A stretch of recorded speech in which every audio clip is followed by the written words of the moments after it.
성공취업 엑스파일 시청자 여러분 안녕하세요.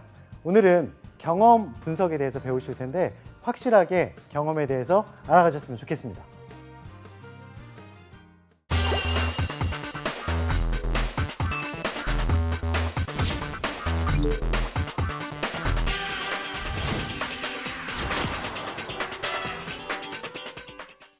네, 경험 분석과 정보 활용 굉장히 중요할 수 있는 부분이라고 할 수 있습니다.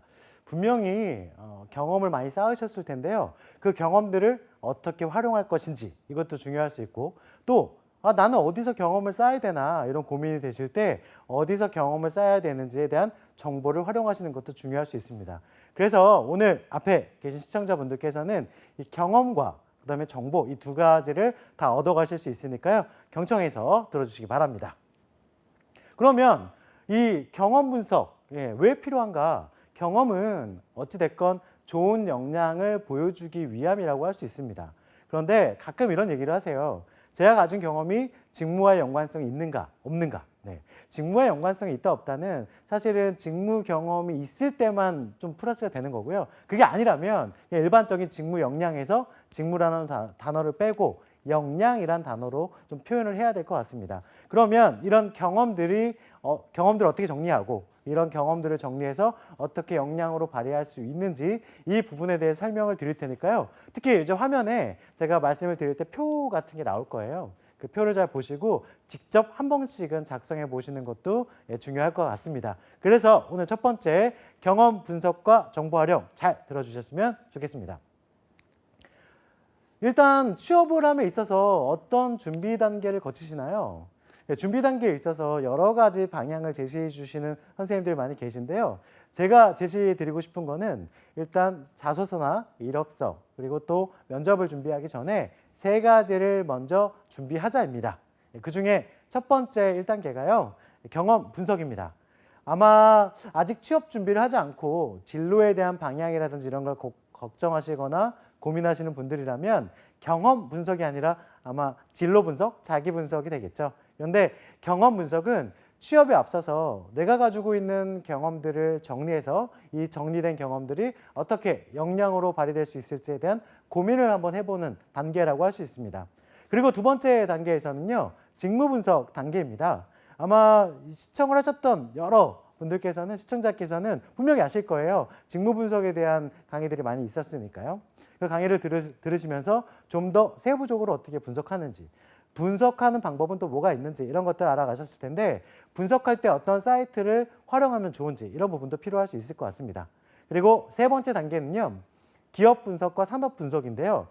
이 부분에 있어서 좀 헷갈리지 않으셨으면 좋겠어요. 가끔 기업과 산업을 거꾸로 생각하시는 경우가 있는데 제가 생각하기에는요. 산업 속에 기업이 속해 있다라고 생각이 듭니다. 결국엔 산업 속에서 내가 가고자 하는 여러 기업들 중에서 선택을 하는 부분이 기업과 산업 분석이라고 할 수 있습니다. 자, 이 세 가지 단계가 있는데 이 단계 중에서 첫 번째 경험 분석의 단계를 말씀을 드릴 텐데요. 분명 다른 강사님들께서 이야기하셨던 부분하고도 겹치는 게 있을 겁니다. 만약에 겹치는 부분이 있다면 우리 시청자분들께서는 꼭 메모를 해주셔야 됩니다. 그 이유가 겹치는 것은 그만큼 중요할 수 있다라고 생각하셔야 될 것 같아요. 자, 그럼 지금부터 경험 분석에 대해서 자세하게 좀 알아보도록 할까요? 경험 분석을 할 때 어디 가서 해야 되나 이런 거 고민을 하실 텐데 일단 경험 분석 전에 자기 분석도 한번 같이 얘기를 나눠볼까 합니다. 경험 분석을 하기 이전에 왜 자기 분석인가? 근데 자기에 대한 강점, 약점 이런 것들을 좀 알아두고 그런 부분을 가지고 앞으로 경험을 쌓는 것 또는 내가 쌓던 경험 중에서 어떤 역량들을 활용할지를 아셔야 되기 때문이죠. 지금 보시는 사이트는 워크넷 사이트입니다. 아마 제가 이 워크넷 사이트 같은 경우에는 제가 소개해드린 것도 많이 있을 거고요. 그리고 그 주변에서 많은 강사님들께서도 활용을 하라고 말씀을 해주셨을 겁니다. 워크넷 사이트에 들어가서 내가 어떤 직무에 대해서 좀 관심을 갖고 또 어떤 직무에 대한 역량이 있는지를 알아보시는 게 가장 기본이 되겠죠. 항상 설명은 많이 드리는데 직접 해보시지 않는 분들이 너무 많으신 것 같아요. 그래서 오늘은 이 얘기를 들으시고 나서 바로 한번 해보셨으면 좋겠습니다. 지금 워크넷 사이트에 접속을 하셨다면요. 워크넷 사이트에서 직업 선호도 검사라는 것을 한번 해보셨으면 좋겠습니다. 직업 선호도 검사에 보면 S형과 L형이 있는데요.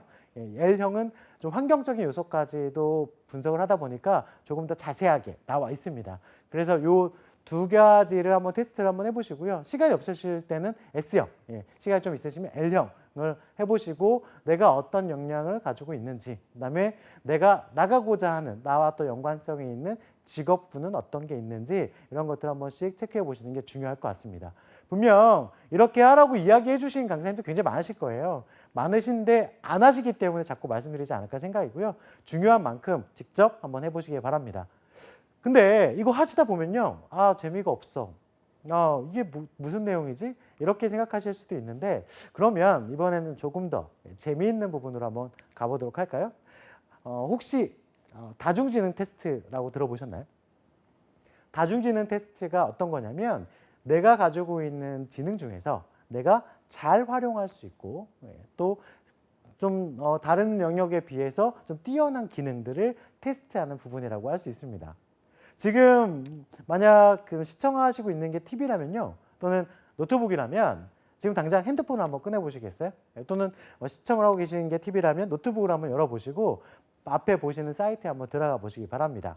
다중지능 테스트는 바로 검사를 하실 수가 있고 검사를 통해서 내가 어떤 지능이 높은지 이런 것들을 나타내는 부분이다 보니까 좀 재미있게 테스트를 해보실 수 있기 때문에요. 지금 바로 보시면 들어보셨으면 좋겠습니다. 다중지능 테스트가 사실 문항이 원래는 더 많지만 여기서는 간략하게 약식으로 진행되는 부분이 있다 보니까 약식으로 진행돼서 이렇게 문항은 많지 않습니다. 분명히 한번 해보시면 많은 문항이진 않지만 그래도 내가 잘 활용할 수 있는 기능이 어떤 기능인가 이런 것들을 알아보실 수가 있는데요. 다중지능 테스트를 하시면 아마 이런 내용들을 보실 수가 있습니다. 대인 능력, 그다음에 음악 지능, 언어 지능. 자, 앞에 붙는 단어만 보셔도 대략 어떤 내용인지 파악이 되시나요? 대인지능 같은 경우에는 아무래도 대인관계 측면에서 좀 그쪽에 대한 지능이 뛰어나다라고 생각할 수 있는 거죠. 자, 생각을 한번 해보겠습니다. 미용사, 요즘에 헤어 디자이너라고 하시는 분들이죠. 헤어 디자인을 하시는 분들께서 그 헤어샵을 운영하고 계신데 거기서 필요한 능력이 뭘까? 테스트를 해보면요. 어떤 창의적인 부분도 분명 필요할 수 있습니다. 하지만 고객들하고 대화를 하면서 어떤 머리 컷을 쳐준다든지 하기 때문에 대인관계 능력이 굉장히 중요하다라고 이야기할 수 있습니다. 만약에 그쪽에서 내가 하고자 하는 방향이 그쪽이라면 대인 지능이 뛰어났을 때 좀 더 플러스가 되지 않을까요? 다만 이거 문제를 풀어보시다 보면 음악 쪽에 내가 좋아해서 음악 지능이 높게 나오실 수도 있습니다. 또 내가 움직이는 걸 좋아해서 신체 지능이 높게 나오실 수도 있습니다. 그런 부분들은 조금 더 자세하게 한번 테스트해 보시는 게 중요할 수 있는데요. 결국엔 그래도 내가 어떤 지능들을 많이 활용하는지를 테스트해 본다 이렇게 생각하시면 좋을 것 같아요. 특히 여기서 자기성찰 지능 같은 경우에는요. 개인 내 지능이라고 하기도 하는데 그런 지능들은 내가 가지고 있고 내가 자기 반성을 한 번 더 해보고 고민도 많이 해보고 어떤 사고를 많이 하시는 분들에 대한 내용이라고 할 수 있습니다. 그러니까 즉 자기 반성을 많이 하시고 고민을 많이 하시는 분들이 또 이쪽 지능이 뛰어날 수 있다라고 할 수 있고요. 논리수학 지능 딱 들어보셔도 아시겠죠? 어떤 수리적인 측면에 대한 능력들이 뛰어나다. 공간 지능 같은 경우에는 어떤 공간에 대한 지능이다 보니까 건축이라든지 이런 공간 감각이 뛰어나신 분들이 활용도가 높겠죠. 그래서 이 지능의 우선순위가 1순위부터 이렇게 순위별로 나오니까요.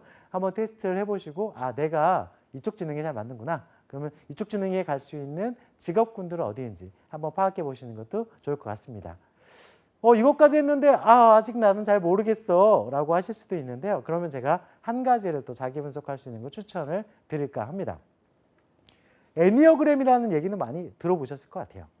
그 애니어그램을 듣기만 했지 실제로 해보신 경험은 많지 않을 수도 있다고 생각이 들어서 그 애니어그램에 대한 테스트를 해보실 수 있는 사이트가 있어서 소개를 드리려고 합니다. anylover.com이라는 사이트에 들어가시면요. 애니어그램에 대해서 테스트를 해보실 수가 있고요. 테스트를 하실 때 본인의 성함을 넣으시고 거기서 진단을 해보시면 이 타입 중에서 어떤 타입에 해당하는지가 나올 수 있습니다. 자, 타입은 앞에 보시는 것처럼 9가지의 타입이 있는데요. 그중에 테스트를 했을 때 어떤 타입에 좀 더 뛰어난가? 지금은 성취형에 대한 타입을 가져왔습니다. 저 같은 경우에도 어떤 일에 대해서 어떤 성취라는 것들을 굉장히 중요시하는데 그런 부분이 좀 강점이 되다 보니까 지금과 같은 이런 유형이 나올 수 있습니다. 이것도 그 문항 자체가 뭐 열문항식에서 좀 길게 느껴질 수도 있긴 하는데요. 핸드폰으로도 바로 확인해 보실 수 있고 노트북으로도 바로 확인해 보실 수 있으니까 그런 어떤 결과를 하고 결과를 기다리기보다 바로 그 자리에서 결과에 대한 확인을 통해서 타인이 바라보는 관점까지도 어떤 관점으로 날 바라보는지 그리고 내가 부족한 점은 무엇인지도 알아가실 수가 있습니다. 쉽게 말해서 여러분들이 나중에 장단점이라는 거 서류에서 쓰기도 하시잖아요. 그럴 때 다른 거 보지 마시고 이런 성격 테스트 같은 거를 통해서 또는 자기 분석 같은 거를 통해서 내가 부족한 단점이 무엇인지 한번 고민해 보시고 그게 지금 희망하고 계시는 일과 어떤 연관성이 있는지 한번 테스트해서 좀 단점이라는 것도 한번 정해놓고 또 그런 것들을 어떻게 보완할지도 고민해 보시면 좋지 않을까 생각입니다. 기본적으로 이런 사이트들을 통해서 내가 뭐가 부족한지에 대해서 한 번씩을 체크를 해보셨다면 이제 앞으로 이 경험에 대한 부분도 좀 자세하게 알아볼 필요가 있습니다. 일단 지금의 분석들을 통해서 어떤 걸 느끼셨나요? 네, 혹시 장점은 어떤 건지 또 약점이 어떤 건지 본인의 강점과 약점을 좀 찾아보셨나요? 네. 앞에 보시는 표를 보시면 강점, 약점, 기회, 위협 우리가 쉽게 말하는 SWOT, 수합 분석이라고 많이 얘기를 하는데요. 이 수합 분석을 한번 해보실 필요가 있습니다. 단순하게 내가 가지고 있는 장점이 뭐다, 약점이 뭐다 이거보다도 내가 가지고 있는 장점이 뭐가 있고 약점이 뭐가 있고 그리고 앞으로 나에게 생길 수 있는 기회, 반대로 나에게 위협이 될 수 있는 부분은 어떤 것들이 있는지 예를 들어서 저 같은 경우에는 일을 미루는 단점들이 좀 있습니다. 그러다 보니까 바로 시작하지 않고 거의 뭐 시간에 맞춰서 하다 보면 굉장히 바쁘고 힘들고 이런 것들이 있겠죠. 이런 경우에 나중에 어떤 사업 제안서를 쓰거나 이랬을 때 클라이언트의 시간을 지켜줘야 되는데 그 시간을 넘긴다든지 촉박해서 주게 되면서 오히려 신뢰를 좀 잃어버릴 수 있는 상황이 발생할 수도 있다는 거죠. 그래서 여러분들께서는 이런 기회 위협 부분까지도 한번 고민을 해보시고 그 다음에 전략을 세우시는 게 굉장히 중요합니다. 그 전략은 어떤 거냐? 강점과 기회를 합쳐볼까요? 내가 이런 강점이 있으니까 이런 기회가 있을 때 이렇게 활용하면 아마 도움이 될 것이다. 그래서 SO 전략. 이런 강점이 있으니까 이런 위협이 됐을 때 이거를 좀 이겨내는 방법을 좀 고민해보자. ST 전략. 이런 식으로 전략을 좀 구축하셔서 앞으로 나의 장단점을 어떻게 활용하실지를 좀 자세하게 준비해 놓으시면 도움이 되실 것 같습니다. 자, 그러면 여러분들께서 활동했던 것들 이번에는 경험을 한번 들어가 볼까요? 지금 앞에 보시는 표 같은 경우에는요. 표가 지금 1학년, 2학년, 3학년, 4학년으로 되어 있습니다. 이건 4년제 기준으로 제가 가져왔는데 만약에 내가 2년제다. 그러면 1학년 1학기, 1학년 2학기, 2학년 1학기, 2학년 2학기 이런 식으로 학기를 나누셔도 상관은 없습니다. 만약에 나는 대학원을 진학했어. 그럼 여기다 추가적으로 대학원에 뭐 2년이면 2년 동안에 4학기를 구분하셔도 상관없고 연수를 구분하셔도 상관없습니다. 자, 여기서 중요한 포인트를 말씀을 드려볼게요. 교내 활동과 교회 활동이 있는데요. 많이 저한테 묻는 질문 중에 하나가 학교 대학생활이라는 항목을 작성을 할 때 휴학한 부분도 작성을 해도 되나요? 이렇게 물어보시는 경우가 있습니다. 그 대학생활이라는 그 항목 자체가 굉장히 포괄적인 느낌을 주는 경우가 많다 보니까 입학부터 졸업까지의 모든 기간에 대한 내용을 작성하는 게 될 수도 있고요. 아니면 대학 생활 내에서 했던 활동들을 작성하는 것도 하나의 방법이 될 수 있습니다. 물론 기업에서 어떤 걸 보고자 함에 따라서 조금의 차이가 있을 수 있지만 여튼 대학 생활이라는 거는 입학해서 졸업 사이에 있었던 휴학부터 해서 많은 것들을 다 작성하실 수가 있습니다. 자, 그러면 내가 만약에 지금 졸업을 앞두고 있다. 그럼 지금 작성하셔야 되는 게 4학년인 경우 4학년, 3학년, 2학년, 1학년 이렇게 역순으로 작성을 해주시는 게 좋습니다.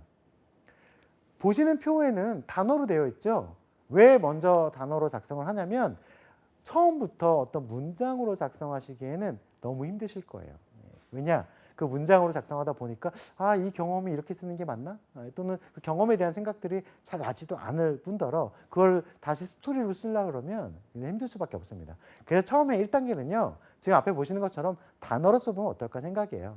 대신 지금의 단어는 제가 각 학년당 하나씩만 넣었죠. 그래서 교내 활동 하나, 교회 활동 하나. 그럼 총 2개. 1학년 때부터 4학년 때까지 하면 총 8개인데요. 제가 생각하기에는 한 학년당 한 3개 정도를 써주시면 어떨까. 교내 활동 3개, 교회 활동 3개. 작은 경험도 상관없습니다. 그러니까 3개씩 써 나가면요. 한 줄에 12개가 나와서 총 24개의 경험이 나올 수 있습니다. 경험은 많은 경험에 대한 것을 떠올리고 정리하는 게 중요하고요. 경험 중에서 이건 정말 나 필요 없는 경험이야 라고 하면 우선순위를 뒤쪽으로 하세요. 일단 경험 정리가 되어 있는 게 중요하고 이런 경험 정리를 통해서 나중에 면접에서도 활용이 가능하거든요. 자, 그러면 조금 더 깊이 있는 2단계로 한번 가볼까요? 2단계를 보시면 그 경험 하나에 대해서 조금 더 세부적으로 나열하게 되어 있습니다. 일단 가장 중요한 거, 어떤 역할을 하셨나요? 제가 취업 부분에 있어서 많이 물어보는 것 중에 하나가 이 how라는 어떻게라는 건데요. 어떤 역할을 하셨는지에 따라서 그 어떻게 부분을 얘기하실 수가 있거든요. 내가 그때 어떻게 해서 소통을 할 수 있었고 어떻게 해서 이런 결과를 만들어낼 수 있었고 그러니까 어떻게라는 게 굉장히 중요할 수 있습니다. 나의 역할을 얘기해 주는 게 중요하고요. 그 다음 뒤에 보시면 키워드 보이시나요? 네. 키워드를 꼽아내야 되는 이유가 무엇인가? 네. 요즘에 면접의 추세가요. 예전에는 그냥 밀어붙인다 압박이 있었다면 웃으면서 할 수 있는 쉬운 압박이 있습니다. 한번 얘기해 볼까요? 성공했던 경험 있으신가요? 자, 답변을 하셨어요. 그러시구나. 그거 말고 다른 성공했던 경험은요? 그거 말고 다른 것도 있습니까? 이렇게 컨텐츠를 물어보는 경우들이 있다 보니까 이런 경험에 대한 정리가 되어 있다면 그 키워드가 머릿속에 들어가 있잖아요. 그래서 꼼꼼함을 1학년 때 거를 쓸 수도 있고 3학년 때 거를 쓸 수도 있고 어디 거를 빼서 쓸 수도 있으니까 활용하기가 좋은 거죠. 그래서 좀 자세하게 작성해 주는 게 중요하다. 그리고 4학년, 이게 졸업하는 학년에 가까우면 가까울수록 아마 이 취업과 관련된 활동들이 많으실 거고요. 뭐 자격증이 됐던, 동아리가 됐던, 아니면 뭐 학회가 됐던 활동이 더 많으니까 그 활동일수록 자세하게 좀 적어주시면 좋을 것 같아요. 기본적으로 3, 4개 정도의 역할에 대한 내용들을 좀 구체적으로 표현해 주시는 게 좋을 것 같습니다. 예를 들어서 여러분들 이력서를 채울 때도 이력서에 뭐 교회 활동 또는 아르바이트 경험 이런 게 있을 수 있잖아요. 그런 거 쓰실 때도 담당 업무, 역할이 나왔는데 거기에 그냥 사무보조라고 쓰시는 경우도 있습니다. 그리고 그냥 고객이 왔으니까 고객 응대 이렇게 쓰시는데 그것만이 아니라 했던 활동들을 풀어보면 사무보조지만 전화도 받았겠죠? 그럼 전화 응대가 될 수도 있고 또 문서 정리가 될 수도 있고 문서 작업이 될 수도 있겠죠. 그러면 문서 정리, 문서 작업은 어떻게 표현할까요? 뭐 파워포인트를 했는지 엑셀을 했는지 좀 자세하게 표현해 줄 수 있습니다. 그런 것처럼 지금에 있는 내용들도 좀 자세하게 만들어주면 좋을 것 같습니다. 자, 그러면 방금 전에 얘기했던 단어별로 1단계를 정리했고 그리고 조금 더 역할에 대해서 키워드에 대해서 2단계를 정리했다. 그 다음에는 바로 스토리로 연결을 시키는 겁니다.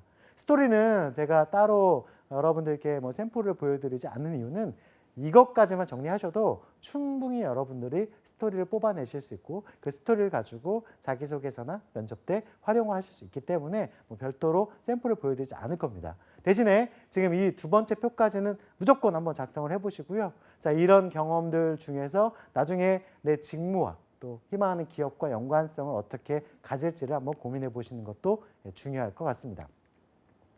그런데 가끔 이런 생각을 하세요. 제가 했던 아르바이트가 과연 내가 하고자 하는 일과 연관성이 얼마나 있는지 모르겠다. 네. 당연하죠. 그 아르바이트가 직무와 연관성이 깊이 있으면 당연히 직무 역량을 강조할 수 있습니다. 하지만 예를 들어서 편의점에서 제가 일을 했는데 생산관리, 연관성이 깊을까요? 편의점에서 일을 했는데 내가 영업, 물론 뭐 사람들을 만나니까 영업적인 측면도 약간 연관성은 있겠네요.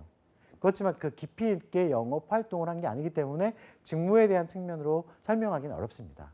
자, 그럴 때는 직무라는 단어를 빼고 역량이라는 단어로 한번 가보면 어떨까요?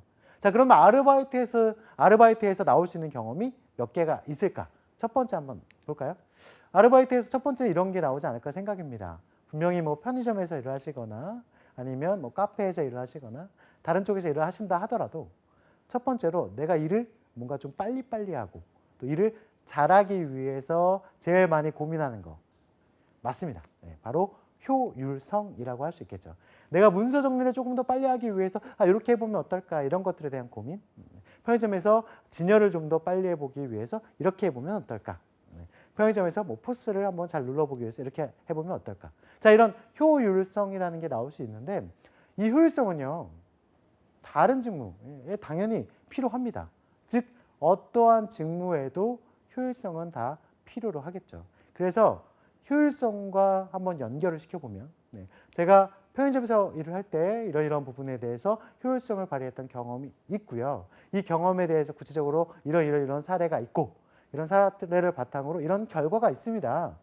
즉 제가 이런 효율성을 발휘했던 경험들이 땡땡땡 업무를 할 때 이런 부분에 있어서 효율성으로 발휘될 것입니다. 이렇게 효율성이라는 역량으로 연결시킬 수가 있겠죠. 그래서 이렇게 한 가지의 사례가 충분히 나올 수 있고요.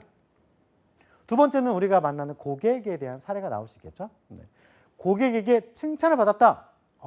잘하셨어요. 감사합니다. 고맙습니다. 그러면 성공 사례로 활용하실 수가 있고요. 고객에게 불만을 들었어요. 근데 불만을 해결했느냐 해결 못했느냐에 따라서 좀 달라질 것 같아요.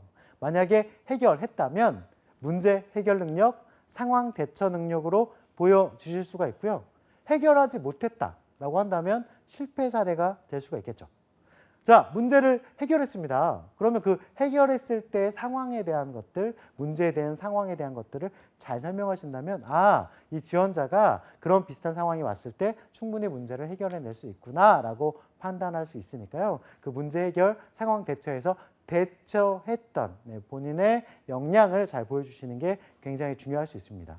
자, 만약에 했는데 실패했다. 어떻게 해야 될까요? 실패한 것이 중요한 게 아니라 실패를 했기 때문에 앞으로 그 실패를 다시 하지 않기 위해서 어떻게 노력할 것이다. 어떻게 극복할 것이다. 또는 그렇게 실패를 했었기 때문에 그런 실패를 다시 하지 않기 위해서 이렇게 노력해 봤더니 뭐 이런 새로운 결과를 가져왔다로 얘기하실 수도 있습니다. 그다음 우리가 가면 또 일을 할 때 팀을 만날 수 있겠죠. 팀 속에서도 이루어지는 일들, 조직 간의 일들, 협업. 요즘에 협업이라는 걸 굉장히 많이 얘기합니다. 예를 들어서 영업을 하더라도 뭐 팀으로 같이 하는 영업이라면 당연히 협업이라는 게 굉장히 중요할 수 있고요. 개인적인 성향이 강한 약간 창의성을 요구하는 그런 직무들이 있습니다. 연구, 뭐 디자인 이런 쪽들은 더욱더 같이 팀으로서 협업하는 걸 요구할 수 있으니까 그런 거에 대한 준비를 해두시는 것도 좋겠죠. 그러면 팀으로서 협업했을 때 나는 어떤 역할을 했는가. 그리고 요즘에는 많이 나오는 질문 중에 하나가 헌신이라는 게 나오죠. 헌신이라는 걸 너무 어렵게 생각하지 마시고요. 제가 하지 않아도 되는데 굳이 나서서 이런 부분에 대해서 좀 더 시간을 투자해서 이런 걸 했다. 이런 부분들이 뭐가 있는지를 한번 고민해 보시면 좋지 않을까 생각입니다. 결국엔 아르바이트 하나지만 첫 번째 뭐 얘기했습니까? 효율성에 대해서 나왔고요. 두 번째는 고객에 대해서 나왔는데 칭찬받았던 경험, 실패, 불만을 들었던 경험 중에서 해결했던 경험, 불만을 해결하지 못해서 실패했지만 느꼈던 경험, 그리고 팀과의 경험. 벌써 이 하나의 아르바이트에서 5가지의 경험이 나왔습니다. 자, 그렇다면 앞으로 나오는 부분에 대해서도 충분히 여러분도 여기서 연결시킬 수 있지 않을까요? 아르바이트가 아니라 동아리다.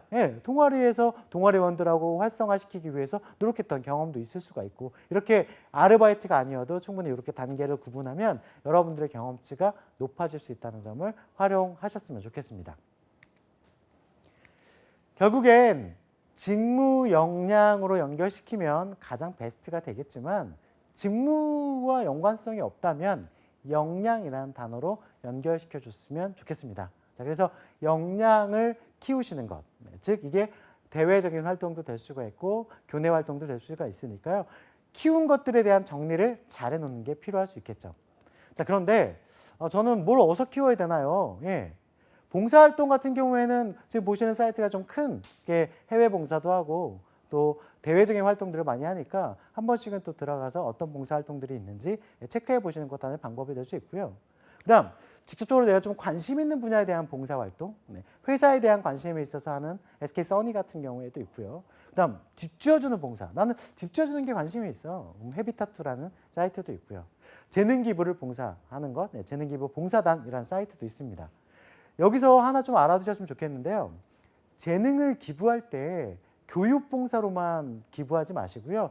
내가 뭐 전기에 대한 기술을 가지고 있으면 어디 가서 그 전기 배선을 뭐 만져주고 고쳐주고 이런 것도 재능 기부 봉사라고 생각합니다. 그런 본인의 역량들 또 하고 싶은 부분들이 있다면 그걸 같이 봉사로 매칭시키는 것도 하나의 방법이 될 수 있습니다. 그리고 많이 나오는 게 뭘까요? 공모전은 어디서 하나요? 어떤 활동들을 해야 되나요? 네. 자, 앞에 보시는 사이트를 보면 싱굿이라고 공모전 사이트인데요. 한 번씩 들어가 보셨을 거라고 생각이 듭니다. 자, 들어가서 보시면요. 어떤 영역에서 어떤 산업에서 어떤 것들이 있는지 왼쪽에 자세하게 나와 있어요. 그래서 희망하는 분야가 있으면 희망하는 분야를 클릭하셔서 공모전에 한 번씩 도전해 보시는 것도 좋고요. 개인 공모전도 있지만 팀으로 함께 도전해 보는 게 더 좋을 수 있다고 생각합니다. 그다음 뭐 KTNG에서 하는 상상 유니브 같은 대외 활동을 할 수 있는 뭐 마케팅 스쿨 이런 것도 있으니까 한 번씩 또 보시면 좋겠고요. 대학생들이 많이 관심 있어하는 이슈에 대해서 다루고 있는 대학 내일이라든지 취업과 진로에 관련돼서 다뤄주고 있는 자벤조이라든지 이런 잡지들도 활용을 하시면 아마 내가 앞으로 어떤 활동들을 해야겠다 목표들을 충분히 잡아가실 수 있다라고 생각을 합니다. 결국엔 끝으로 한번 정리를 한번 해볼게요. 네. 취업에 대해서 3단계가 있다는 거는 말씀드렸고요. 다음에 또 2단계의 어떤 직무에 대한 분석을 말씀드릴 때도 다시 한번 얘기를 드릴 겁니다. 자기 분석을 했습니다. 강점, 약점도 찾았고요. 기회, 위협도 찾았습니다. 그리고 내가 해왔던 경험들을 가지고 경험 분석까지 했습니다. 봉사활동은 어디서 하는지 또 공모전 활동은 어디서 가서 찾아볼 수 있는지 이런 사이트들도 알려드렸습니다. 결국에는요. 여러분들이 열심히 활동하셔가지고요. 내가 누구인지를 아셔서 내가 누군지를 표현해 주시고 그 표현에 대한 강점에 대한 근거가 될 수 있는 경험을 분석하셔서 경험에 대한 뒷받침이 되신다면 아마 취업에 성공하지 않을까 생각이 듭니다. 지금 알려드렸던 내용 잘 활용하셔가지고요. 꼭 좋은 경험 만드셔서 성공 취업하시기를 기원하겠습니다. 감사합니다.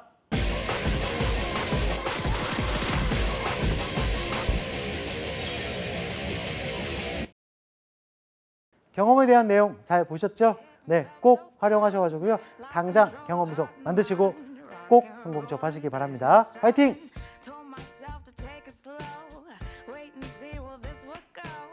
Check me now, what do you know?